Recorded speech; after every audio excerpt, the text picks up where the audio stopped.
चारी दिशांनी असंख्य नाती नजरेला पडती. शब्दरूपाने कथांमध्ये ती अलगद येऊनी रुजती. नात्यांमधल्या किती दिसाव्या तरल गुंतागुंती. उलगडू बघता हलक्या हाते गुंगुन जाते मती. गुंगुन जाते मती.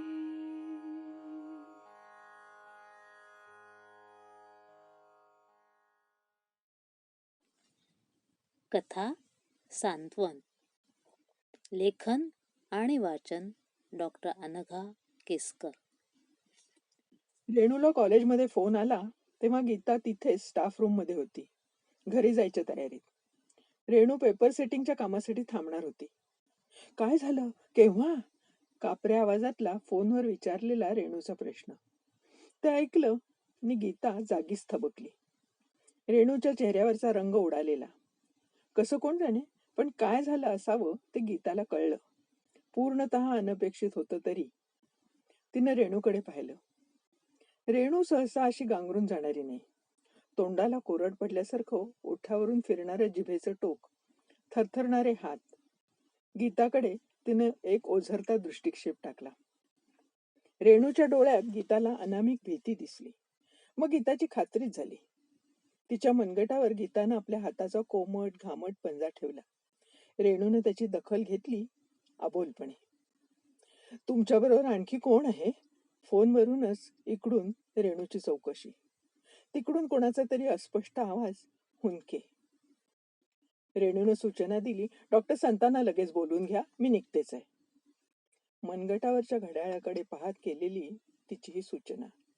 थरथरत्या हातानं गीतानं पर्समधली पाण्याची बाटली काढली. टेबलावरच्या ग्लासात रेणूसाठी पाणी ओतलं. बाटलीत उरलेला एक घोट स्वतः प्यायला. घोगरट आवाजात गीतानं विचारलं, काय झालंय, कोणाला? आणि रेणूकडून उत्तर यायच्या आधीच घोषणा केली, मी येते तुझ्याबरोबर. गीताला स्वतःचा आवाज स्वतःलाच ओळखू आला नाही. रेणूनं क्षणभर रोखून पाहिलं. गीताची नजर खिडकीतून बाहेर निळ्याशार आकाशातल्या ढगांच्या लगबगीकडे, तिथे उडणाऱ्या चुकार पक्ष्यांकडे, पुन्हा रेणूकडे, नाईलाजानं वळलेली. विनयला ऍडमिट केलंय पुष्पक हॉस्पिटलमध्ये. सुधावहिनींचा, माझ्या जावेचा फोन होता. नाही, जास्त बोलल्या नाहीत, नुसत्याच रडत होत्या. हार्ट अटॅक आहे म्हणाल्या. थांबत थांबत दिलेली माहिती. दाताखाली दाबून धरलेले ओठ, त्यातनं काय ती रेणूच्या अस्वस्थतेची येणारी कल्पना. सूत्र आपल्या हातात घेत गीतानं सुचवलं, माझ्या गाडीवरनच जाऊ, तुझी इथेच राहू दे पार्किंगमध्ये. तू ठीक आहेस ना, की आधी कॉफी घ्यायची कॅन्टीनमध्ये? नको, फार वेळ हाताशी असं वाटत नाहीये. कॉलेजात कोणाला काही सांगतही बसत नाही. पण तुला घरी सांगायला हवं ना? गीताचं येणं रेणूनं आढेवेढे न घेता मान्य केलेलं. जाता जाता सांगता येईल. मग गीतानं घरी मोहनला फोन लावला. डॉक्टर खेरानं ऍडमिट केलंय हे सांगताना तिच्याही घशात दाटून आलं, डोळे भरून आले. रेणूसाठी आणि विनयसाठीही. रेणूचा हात गीताच्या पाठीवर, आधारासाठी. आधार घेण्यासाठी की देण्यासाठी? अशा वेळी हिनं मला आधार द्यावा? गीता दचकली. डोळ्यांच्या कोपऱ्यातून तिनं रेणूकडे पाहिलं, पण रेणूची नजर रिक्षा शोधण्यात गडलेली. आपण रिक्षानच जाऊया, तू तुझी गाडी सुद्धा इथेच ठेव. रेणूची निर्णायक सूचना. गीता चकित, कसं हिला नेहमी डोकं इतकं शांत ठेवता येतं? त्या हॉस्पिटलमध्ये पोचेस्तोवर सगळं आटोपलं होतं. शेवटची नजर भेटही चुकलेली. रेणूला पाहिल्याबरोबर सुधावेनी पुढे झाल्या. तिला मिठीत घेऊन त्या नव्या उमाळ्यांना रडायला लागल्या. त्यांना सावरायला अशोक सरसावला. आई, काकूला तू धीर द्यायला पाहिजेस तर. त्याच्या चेहऱ्यावर तारुण्याबरोबर आपोआप येणारा कणखर भाव. की थोडा तिरसटलेला, स्वरात धुमसणारा अंगार. कशाविषयी नेमका? काकूला धीर देण्याचं भान आपल्या आईनं न ठेवल्याबद्दल फक्त? अकाली झालेल्या मृत्यूविषयी? की गीताची शोधक नजर अशोकच्या चेहऱ्याकडे वळली. अशोकनं सुधावैनींना बाजूला नेलं. शेजाऱ्या पाजाऱ्यांच्या घोळक्यापासून नको इतक्या अगत्यानं बाया बापड्यांचं सांत्वनाचे शब्द, सगळे तपशील टिपणाऱ्या त्यांच्या उत्सुक नजरा. अशोकनं रागेजल्या नजरेनं सर्वांकडे एकदा पाहिलं आणि मग भानावर आला. तसाच रेणूकडे आला. आता त्याचे डोळे ममताळू, किंचित जखमी. तो सांगायला लागला, काकांच्या डिस्पेन्सरीतून मला फोन आला. माझ्या कन्सल्टिंग रूमवर अर्ध्या तासापूर्वी. कंपाऊंडर मान्यांचा. डॉक्टर कसं तरी करतायत एवढंच ते म्हणाले. पुढचं काही ऐकायला थांबलोच नाही मी. शपथ सांगतो, खोळंबलेल्या पेशंटनं तसंच सोडून गेलो. तिथे पेशंटची झुंबड. मान्यांनी काकांना टेबलवर निजवलं होतं. तसंच त्यांना गाडीत घातलं आणि हॉस्पिटलमध्ये आणलं.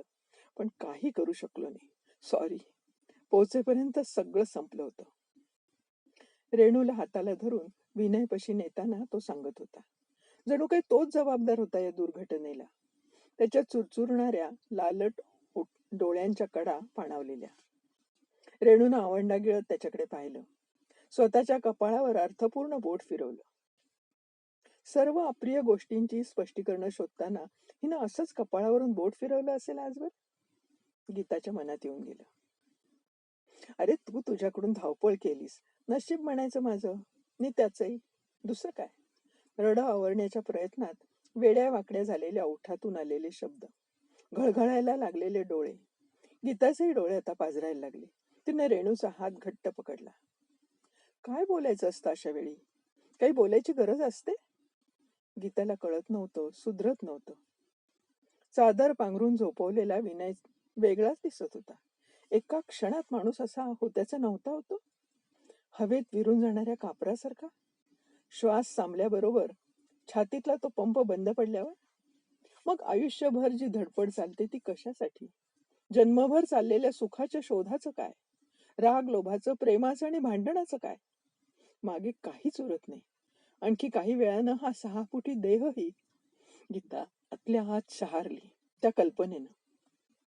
विनयला पाहिलं नि रेणूचा बांध फुटला. त्याच्या पायाशी बसकण मारून तिनं हंबरडा फोडला. तिच्या धक्क्यानं पलंगाखालचा किडनी ट्रे नि युरिन पॉट कुठच्या कुठे जाऊन पडला. लोखंडी टीपॉयवर आपटल्याचा त्याचा बद्द आवाज. पलंगाच्या कडेवर आपटलेल्या रेणूच्या कपाळावर सर्र देशी लाल किनार उभरून आली. वाऱ्यानं विस्कटलेले केस, शिणलेला चेहरा, खोलीच्या जमिनीवर पसरलेला तिच्या निळ्या साडीच्या निर्यांचा घोळ, गदगदणारे खांदे. नेमकं काय वाटत असेल आत्ता हिला? काय काय आठवत असेल? कडू, गोड, हवंसं, नकोसं, की काहीच नाही, फक्त सुन्न असेल हे? 25 वर्षापूर्वी कॉलेजच्या स्टाफ रूममध्ये पाहिलेली रेणूची अबोध नाजूकशी मूर्ती गीताच्या डोळ्यांसमोर आली. कोवळी, हसरी, लाजरी, पिंगट स्वप्नाळू डोळ्यांची, गडद पोपटी सिफॉनमधली, प्रसंगी तत्वासाठी जीव तोडून भांडणारी. लग्नानंतरच्या सुरुवातीच्या काळात विनय कॉलेजात सोडायला यायचा तेव्हा विद्ध चेहऱ्यानं त्याला निरोप देणारी, त्याच्या रुबाबदार हसऱ्या व्यक्तिमत्वावर जीव ओवाळायला उत्सुक असलेली. गीताच्या घशात आवंढा अडकला. काय करून टाकलं विनयनं या पोरीचं? पाणावलेली नजर विनयकडे वळली. तारुण्यातल्या पुरुषी सौंदर्याच्या कुठल्याच खुणा आता तिथं नव्हत्या. दाट काळ्या केसांचा झुल्फेदार मुकुट केव्हाच गळून गेला होता. भव्य कपाळ पुढे आल्यासारखं उंड दिसत होतं. सडसडीत चपळ बांधा आठवू नये इतका भूतकाळात जमा झाला होता. पोटाचा वाढता घेर, वयाचे हिशोब सांगणाऱ्या चेहऱ्यावरच्या रेषा, अतिरिक्त मद्यपानानं फुगीर दिसतात तसे तापसल्यासारखे वाटणारे डोळे, डोळ्यातली नाचरी चमक, ओठावरचं मिस्किल हसू, केव्हा कळत गेलं सगळं? बेदरकारपणा मात्र अजूनही तसाच. का आठवतोय आपण हे सगळं? मनाला ब्रेक लावत गीता भानावर आली. बघ्यांच्या गर्दीतून रडण्याचा आकांत उठला. एक सामुदायिक सुस्कारा फुटला. सुधावेनी फिट येऊन पडल्या होत्या. मग एकच धावाधाव. हॉस्पिटलच्या नर्सनं वहिनींचा ताबा घेतला. त्यांच्या 1-2 मैत्रिणी काळजी भरली तोंड घेऊन त्यांच्या मागोमाग गेल्या. आपतेष्ट, परिचित एक एक जमत होते. विनयच्या असंख्य पेशंटची गर्दी. दवाखान्यातून बातमी वाऱ्यासारखी पसरली असावी. कुणीतरी आपल्या खांद्याला स्पर्श केल्यासारखा भास गीताला झाला. तिनं मागे वळून पाहिलं तर अशोक. त्याच्या डोळ्यात एक अबोल विनंती. मानेनंच त्यानं रेणूकडे निर्देश केला आणि म्हणाला, प्लीज सांभाळा तिला, तुम्हीच करू शकाल हे काम. हे ऐकल्यावर गीता रेणू शेजारी बसली, बूड न टेकवता. हॉस्पिटलच्या फरशीवर साडी लोळू न देता जपून तिनं रेणूच्या खांद्यावर हात ठेवला आणि म्हणाली, रेणू, नको त्रास करून घेऊस असा. अर्थहीन शब्द, उगीच उच्चारायचे म्हणून उच्चारलेले, आणि त्या शब्दांची विसंगतची कृती दोघींची. ताज्या उमाळ्यानं रेणूचं हमसून हमसून स्फुंदणं, तिला थोपटताना समजावताना गीताचं मुसमुसणं. 5 मिनटं, 10 मिनटं. चवड्यावर देह तोलत अधांतरी पवित्र्यात बसल्यानं पायाला ठणका लागल्याची गीताला जाणीव. पण हालचाल करून रेणूची शोकसमाधी भंगवण्याची भीतीही. शेवटी दोघींनी स्वतःला आवरलं. पर्समधून गीतानं इवलासा निळसर रुमाल काढला. त्याबरोबर इंटिमेट सेंटचा नेहमीचा दरवळ खोलीभर पसरला, त्या सुतकी वातावरणावर चरे ओढणारा, गीताच्या अपराधीपणात भर टाकणारा. गीतानं रुमाल रेणूच्या हाती दिला. पदरानं स्वतःचे डोळे पुसले. आज्ञाधारकपणे रेणूनंही मुकाट्यानं डोळे कोरडे केले. केसावरून हात फिरवला आणि उठून उभी राहिली. अशोककडे पाहिलं. घरीच नेऊया लगेच, सर्वांना कळवायला हवंय. अशोकच्या डोळ्यातले प्रश्न आणि खोळंब्याची भीती अंदाजानं ओळखून घेऊन रेणूनं संमती दिली. गौतम? अशोकनं विचारलं. त्याला कळवलं नाही आहे. तो येईपर्यंत थांबायचं असेल तर वेगळी व्यवस्था करायला लागेल. नाही, त्याला कळवायला तर हवंच, पण थांबायचं नाही. रेणूचा ठाम कणखर आवाज. अशोक घुटमळला. पण असं म्हणत तो थांबला. रेणूनं आवाज जरा जरुरीपेक्षा वाढवत म्हटलं, त्याची परीक्षा आहे पुढच्या आठवड्यात, फायनल. त्यानं आत्ता यायला नको आहे, मी बोलीन त्याच्याशी. रेणूचा आवाज जरुरीपेक्षा जास्त सडेतोड वाटतोय का? रेणूच्या या निर्णयानं अशोकचा कट सगळे चमकले. तिच्या आवाजात अधोरेखित झालेल्या निर्धारानं गीताच्या कपाळावर आठी उमटली. तिथं जमलेल्या समूहाची अबोल प्रतिक्रिया अभावितपणे प्रकट झालेली तिला स्पष्ट जाणवली. रेणूचा निर्णय योग्यच होता, पण इतक्या हळव्या क्षणी हे असं ठामपणे बोलायची आवश्यकता होती का? ठीक आहे, अशोक समजूतदारपणे उद्गरला. लेकाशी बोलताना रेणू पुन्हा कोसळणार यात शंका नव्हती. तिथे जमलेल्या गोतावळ्यानं ते पाहण्याची आणि तिची कीव करायची काहीच गरज नव्हती. अशोकनं रेणूला आणि गीताला एका बाजूला नेलं. अमेरिकेत आत्ता रात्र असेल, त्याच्या मनातला हिशोब. पण तरीसुद्धा गौतमला फोन लावायलाच हवा. तो येईपर्यंत थांबायचं नसेल तर, आणि थांबायचं असलं तरीसुद्धा त्याचा हिशोब चालू होता. ते हिशोब मनात करतच त्यानं गौतमला मोबाईल लावला, सर्व कल्पना दिली आणि रेणूकडे फोन दिला. गौतमशी बोलताना रेणूनं मनाला खूप आवर घातला. त्यानं आत्ता येऊ नये, आपण अगदी ठीक आहोत, अशोकचा आपल्याला किती आधार वाटतो. परोपरीने हे सगळं समजावलं. शेवटी स्वतःची शपथ घातली आणि बाबांची त्याच्या बाबतीतली स्वप्न आठवायला सांगितली. ती पुरी करण्याचं भावनिक आवाहनही केलं. परीक्षा झाल्याबरोबर लगेच येता येईल असं सुचवलं. फोन संपल्यावर मात्र तिच्या पायातली शक्ती गेल्यासारखी झाली. मटदिशी ती जवळच्या खुर्चीवर आदळली. गौतमपेक्षा 7-8 वर्षांनी मोठा असला तरी अशोकही काही फार मोठा नव्हता. तरीसुद्धा त्यानं सर्व परिस्थितीचा नंतर ताबा घेतला. भराभर गोष्टी हालत गेल्या. विनयला घरी नेण्यापूर्वीच त्यानं बायका मंडळींना घरी पाठवून दिलं. घरी पोचण्यापूर्वी गीतानं मोहनला पुन्हा एकदा मोबाईल लावला, परिस्थितीची कल्पना द्यायला, घरची व्यवस्था काय लावायची हे सांगायला, कोणाकोणाला कळवावं, त्यानं तिथं लगेच यावं हे सुचवायला, ती 1 दिवस तिथेच थांबणार आहे हे कळवायला. फोनवरच्या त्याच्यात चिरपरिचित आवाजानं गीताला हळवं बनवलं. आपला जोडीदार या जगात आपल्या सोबतीला असण्याचं मोल तिला नव्यानं सांगून. विनयचा मृतदेह घरी यायच्या आधीपासूनच कोणी कोणी जमायला सुरुवात झाली होती. रेणूचं पदर बांधून कामाला लागणं बरं दिसलं नसतं. पण तिला तसं सांगायचं धाडस गीताला झालं नाही. नाहीतरी अमक्यानं असं वागावं हे ठरवणारे आपण कोण? आणि आजवर तिनं जे जे काही भोगलं अनुभवलं तेव्हा कोण आलं होतं तिच्या मदतीला? तिचा तिनंच मार्ग काढला होता ना. विनयबरोबर संसार करणं सोपं थोडंच होतं. कायम संशयाच्या धुक्यात वावरायचं. बाहेर काय काय करेल याची काळजी करायची. कोणती बाई नवऱ्याकडून इतकी प्रतारणा सहन करेल? आपला नवरा इतरांशी मोकाट्यानं वाटून घेईल. त्याच्यावरचे इतरांचे हक्क सुखासुखी मान्य करेल.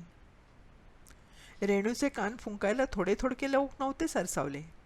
एकीकडे तिला सहानुभूती दाखवायची आणि त्याला नावं ठेवायची. दुसरीकडे तिच्या वागण्यातच खोट असेल असंही म्हणत राहायचं. हेच तर केलं होतं आजूबाजूच्या समाजानं.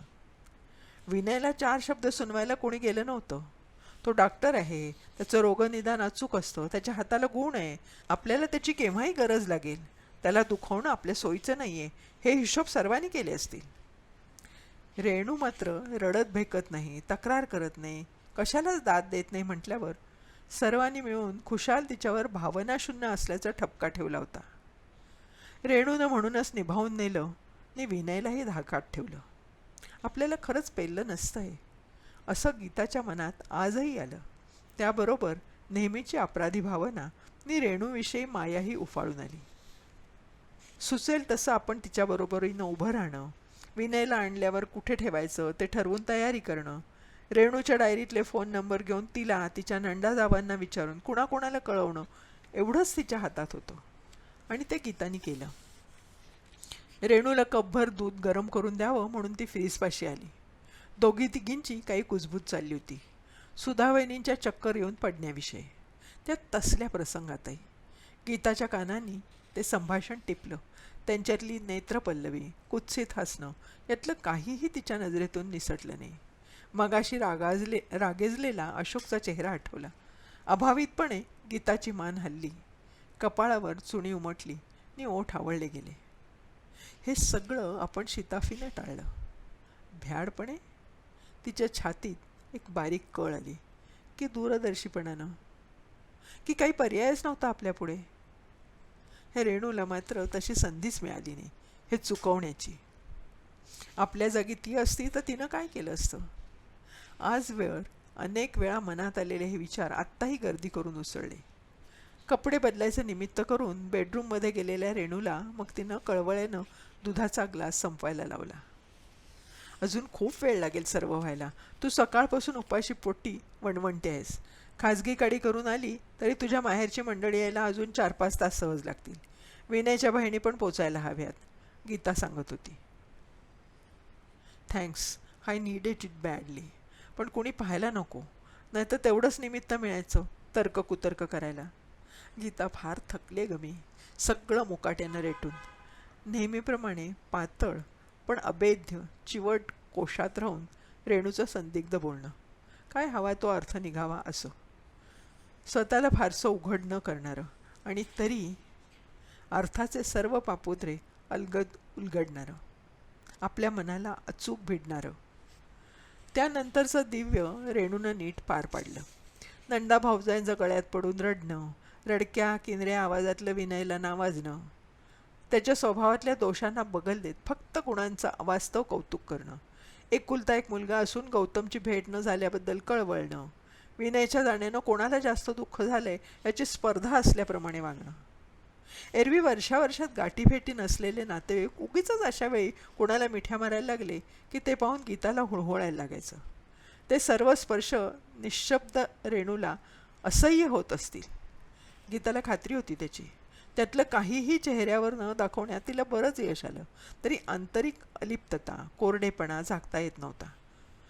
काही वेळी तीच इतरांची समजूत घातल्यासारखी बोलत होती, भूमिकांची आलटापालट झाल्याप्रमाणे. विनयच्या गावाबाहेरच्या दवाखान्याच्या आसपास गोरगरिबांची वस्ती भरपूर. बहुसंख्य पेशंट त्यातले होते. त्यांची झुंड भेटीला आली ती रडत भेकतच, छाती पिटून घेत, कसा रे देवा नेलास त्याला, अक्षी देव माणूस होता रे तो, असं म्हणत एक म्हातारी रेणूच्या पायावर कोसळली. गरिबांकडे पैशाचा तगादा न लावणारा डॉक्टर हा त्यांच्यासाठी देव माणूसच असतो, गीताच्या मनात येऊन गेलं. पहिला ओमाळा ओसरला नी पेशंट लोकात डॉक्टरांच्या देवपणाच्या हकीकती सांगण्याची अहमहमिका सुरू झाली. कुणाचं पोर विनयनं अपरात्री जाऊन वाचवलं होतं, कुणाच्या म्हातारीनं डॉक्टरांच्या हातचं पाणी पिऊन शेवटचा श्वास घेतला होता, ध्यानूच्या सुनेची कूस डॉक्टरांच्या उपायांमुळे फळली होती. यंत्राच्या पट्ट्यात अडकून सखारामचा हात लोंबायला लागला तेव्हा त्याला स्वतःच्या गाडीत घालून विनयनं हॉस्पिटलमध्ये नेलं होतं. 2 रात्री त्याच्यापाशी थांबला होता. रात्रभर हातात हात धरून त्याला दिलासा दिला होता. त्याचं हॉस्पिटलचं बिल स्वतः भरलं होतं.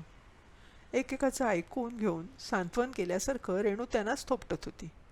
जमलेल्या आपतेष्टांच्या डोळ्याला आता पाण्याच्या धारा लागल्या. एकदमच विनय खूप खूप मोठा वाटायला लागला होता. गीतानं रेणूकडे निरखून पाहिलं. रेणूच्या मनात काय खळबळ माजली असेल? त्याच्या व्यावसायिक कौशल्याचं तिला अप्रूप वाटत असेल? त्याचं निदान अचूक होतं, त्याच्या हाताला यश होतं, तो पैशाच्या मागे नव्हता, हे सर्व खरं आहे. पण त्यात त्याचं कर्तृत्व काय? सर्व अनुकूलता असून MBBS झाल्यानंतर ज्यांना पुढे काही शिकायचा विचारच केला नाही, ज्याला व्यावसायिक महत्त्वाकांक्षा अशी कधी वाटलीच नाही, अशा नवऱ्याविषयी रेणूला काय वाटत असेल? अभिमान, आत्मीयता, आदर? आणि ह्या देव माणसाची दुसरीही एक बाजू आहे, फक्त रेणूच्या वाट्याला आलेली. हे तिनं कसं विसरावं? आपल्याला शक्य झालं असतं विसरणं? अगदी त्याच्यावर वेड्यासारखं प्रेम केलं होतं तरी? त्या कोवळ्या नवथर प्रेमाच्या आठवणीनं व्याकुळ होण्याची वेळ नव्हती. तरीही ह्या क्षणी गीता वेडीपिशी झाली. चुकीच्या ठिकाणी जीव जडवल्याची शिक्षा तिनं पुरेपूर भोगली होती. प्रत्येक शिक्षेची जुनी वेदना तिला पुन्हा येऊन भिडली. कॉलेज सुरू झालं आणि पहिल्याच आठवड्यात तिला विनय भेटला. कॅन्टीनच्या बाहेरच्या बाकड्यावर मुलामुलींच्या घोळक्यात बसलेला. पहिल्या भेटीत आपण खल्लास. त्याच्या सावळ्या रंगानं, भरदार उंच्या पुऱ्या देहयष्टीनं, ओठावरच्या तलवारकट मिशीनं, त्याच्या गूढ स्मितानं, जे जे काही म्हणून त्याचं होतं त्या सर्व बारकाव्यांची आपण घायाळ. प्रेम हे असं असतं या विचारात हरवलेल्या. शेजारी राहणाऱ्या कौशलमार्फत त्यांना आपल्याशी मुद्दाम ओळख काढली तेव्हा हवेत तरंगायला लागलो होतो आपण. त्याची खोली शिवाजीनगरला, म्हणजे आपल्याच रूटवर. बसमधून जाताना तेवढाच त्याचा सहवास मिळतो म्हणून सायकलचा आपण नाद सोडला. पायडल मारून पोटात दुखतो असा खुळचट युक्तिवाद केला आणि आईला घाबरवलं, काळजीत टाकलं. त्या 1-1.5 वर्षात आपण जितकं खोटं बोललो तितकं पूर्वी कधी बोललो नव्हतो, पुढेही आयुष्यात कधी बोललो नाही. लपवाछपवी, चिठ्ठ्या चपाट्यांची देवाणघेवाण, पिरियड्स बुडवून विनयबरोबर हिंडणं, बागेतला दुपारचा एकांत, थिएटरमधल्या अंधारातली घसट, त्याच्या स्पर्शानं वेडावून जाणं, शरीरात आतून काहीतरी फुलत जाणं, अनोळखी, अनाकलनीय, फुलबाजांसारखं, चकाकणारं, कारंजासारखं, सुंदर, आपलं धुंद फुंद होणं. स्वप्नात डोळ्यात आदर्श होता तो ज्युलिएटचा, तिच्यानंतर आपणच, असा खुळा भ्रम. परिणाम व्हायचा तोच झाला. घरी प्रिन्सिपॉलची चिठ्ठी, मग बॉम्बस्फोट, आईचं करवादणं, त्रागा करणं, बाबांचं डोक्यात राग घालणं, दादाचं विनयला धमकावणं, विनयचं त्याकडे दुर्लक्ष करणं आणि त्या बेदरकारपणावर आपलं लुभावणं. धीट होत जाणाऱ्या त्याच्या मागण्या, आपली तडफड, घुसमट, मग एकमेकावर रागावणं, हक्क सांगणं, हक्क सिद्ध करणं, आपल्या तारुण्याचा नाईलाज, निगरगट्ट बहकत राहणं. वर्षातच पाय जमिनीला लागले. विनयचे रंगढंग आपल्या आंधळ्या डोळ्यांनाही खुपायला लागले. मध्येच त्याचं कॉलेजातून तासनतास गायब होणं, लेक्चर्स बुडवून हॉटेलात जाणं, मुलींची गप्पा, त्यांचं प्रोत्साहन, रंजना, कल्पना, स्वाती, आपला संताप, त्याच्यावर टेहळणी, कानावर येणारे त्याचे प्रताप, ग्रुपमध्ये असताना एखादीशी अर्थपूर्ण नेत्रपल्लवी, आपल्या लक्षात येऊ नये अशा बेतानं केलेली आणि तरीही आपल्या नजरेतून न सुटलेली. पुरावे म्हणावेत तर कसलेही नाहीत, वागणं मात्र संशयास्पद. संशय, आरोप, प्रत्यारोप, रडारड, विनयच्या गळ्यात पडणं, धाय मोकलून रडणं, त्याच्या निलाजऱ्या सबबी, सराईत खोटं बोलणं आणि आपलं विरघळून जाणं. स्पष्ट शब्दात कधी काही नाकारलं नाही त्यांनी. आपल्या आरोपांनी चिडणं नाही. त्याची बाजू खरी असती तर तो चिडला नसता. आपल्याला सगळं कळूनही वळत नव्हतं. त्याच्या स्पर्शानं आपण विरघळून जात होतो. लग्नानंतर रेणूचंही असंच झालं असेल. ती शक्यता नाकारता येत नाही. He was a womaniser. मग त्या शनिवारी झालेलं शेवटचं भांडण. विनयचा कांगावा, ह्या कटकटींचा मला उब्बग आलाय. मी आहे हा असा आहे, त्यात बदल होणार नाही. मुली माझ्या मागे घोटाळतात, मी काय करू? पाहिजे तर स्वीकार, नाही तर सोडून दे. अखेर खांदे उडवून विनयनं दिलेलं उत्तर. त्यानंतर लगेच त्याचं प्रमिलाशी जोडलं गेलेलं नाव. आपलं नैराश्य, भ्रमनिरास, आजारी पडणं, वर्ष वाया जाणं, आईबाबांचा खंबीर आधार, विनयविषयीची आगपाखड, आपलं मूक आक्रंदन, सुमन आत्यानं तिच्याकडे घेऊन जाणं, पुन्हा माणसात आणणं, विसरू म्हणता न विसरता येणाऱ्या सर्व स्मृती. त्या गत दिवसांच्या आठवणीनं गीताच्या अंगांगातून शिरशिरी धावत गेली, नकोसेपणाची. तरीही डोळ्यापुढे चलचित्र चालूच. विनयनं मेडिकलला घेतलेला प्रवेश, आपली आयुष्य आपोआप दूर गेली. तरीही मनातलं त्याचं नाव पुसता न येणं, त्याच्याविषयीची बातमी कळावी अशी असोशी, अधूनमधून कानावर येणाऱ्या बातम्या नसत्या समजल्या तर बरं असं वाटायला लावणाऱ्या, विनयनं केलेले रंगढंग, फ्रेनीचं प्रकरण, त्यात त्याचं रंगेहात पकडलं जाणं, रस्टिकेट होण्यापर्यंत वेळ येणं, सगळं सांगोवांगी कानावर येत होतं. विश्वास ठेवा वाटू नये असं. आणि तरीही वावगं तेच कानावर येऊनही व्याकुळपणे त्याच्याकडे झेप घेणारं ओढाळ अगतिक मन. आणि खोटं कशाला बोलायचं, शरीरही. त्यासाठी स्वतःलाच ओरबाडणं, आरोपीच्या पिंजऱ्यात उभं करणं. का वागला तो असा? जिंकण्याची अभिलेषा, श्रीमंती थेर, की मानसिक विकृती होती ती? देवाच्या मनातलं अगम्यच. लग्न झाल्या झाल्या मोहनची इथे बदली. नव्या आयुष्याला सुरुवात करताना नेमकी विनयची गाठ. मोहनमध्ये तक्रारीला खरंच काही जागा नाही, तरी त्याच्याशी जुळवून घेणं अवघडच गेलं आपल्याला. आपलं अपुरं स्वप्न तो कसा पूर्ण करणार होता? आपणही कमी पडलो. आपली इच्छा नसताना आपल्यातली उत्कटता, आवेग संपून गेलेला. मोहनसाठी काय किंवा इतर कोणासाठी?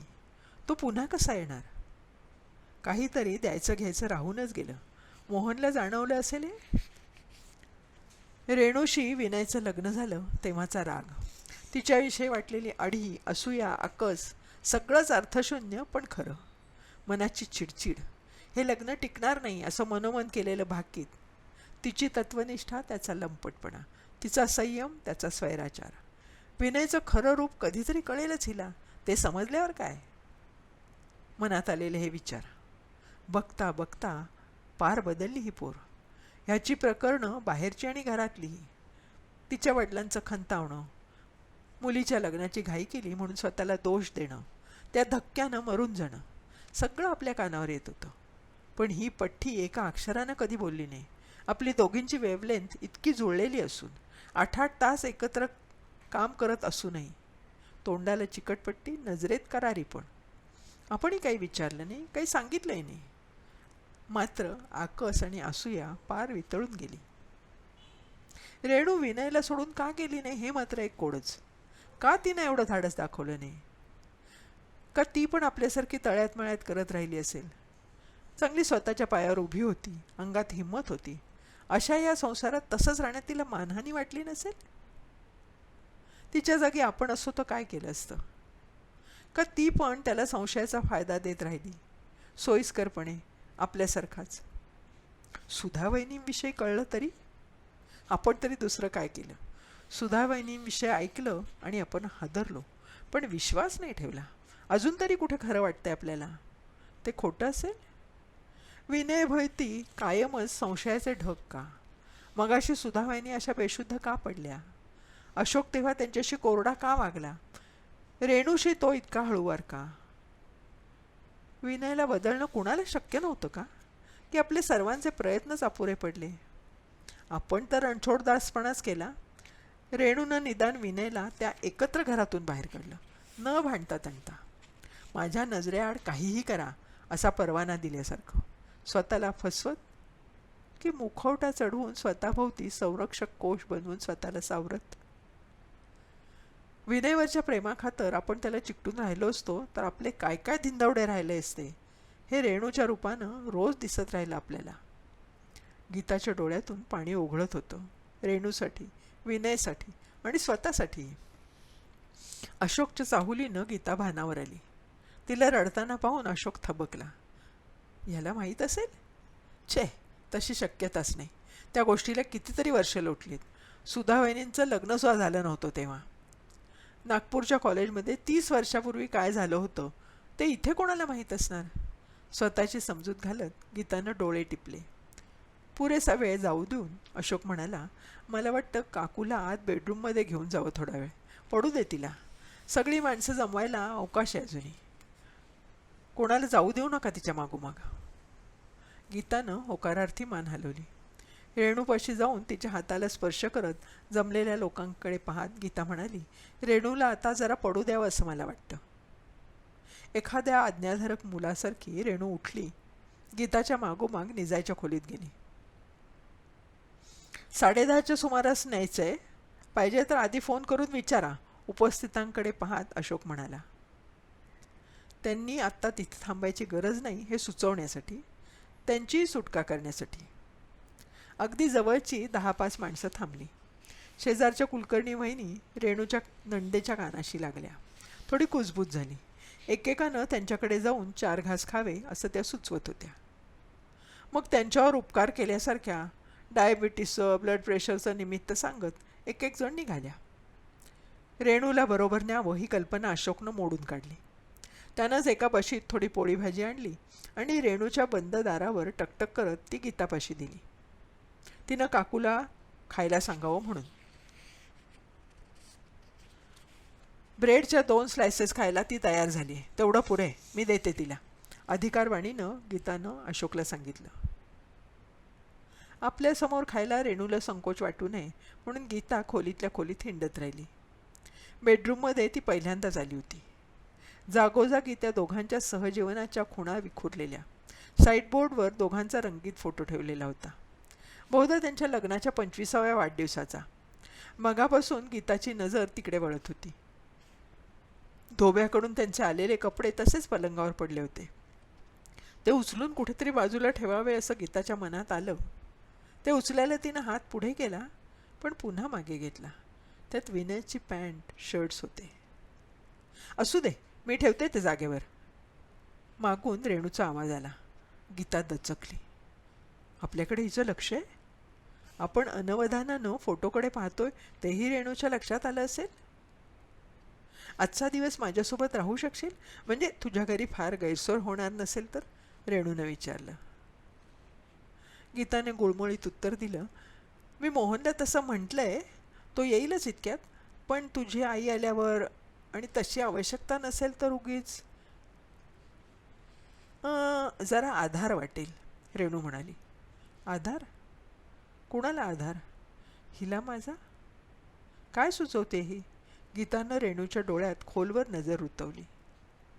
तिच्या मनातल्या प्रश्नाला उत्तर द्यावं तसं रेणूनं स्पष्टीकरण दिलं, मला आणि तुलाही. पुढे म्हणाली, तुला इथे राहण्यानं जास्त त्रास होईल का? तसं असेल तर मात्र. रेणूनं वाक्य अर्धवटच सोडलं. गीताचा चेहरा गोरामोरा झाला. अगं, मला माहिती आहे कुठलीही गोष्ट कबूल करायचा विनयचा स्वभाव नव्हता, पण हे मात्र त्यानं मला सांगितलं होतं अगदी सुरुवातीला. तेव्हा गीतानं अगतिकपणे रेणूचा पंजा पकडला, दाबून धरला. क्षमा याचना करू पाहणाऱ्या आपल्या डोळ्यांना मोकाट वाहू दिलं, निःशब्दपणे.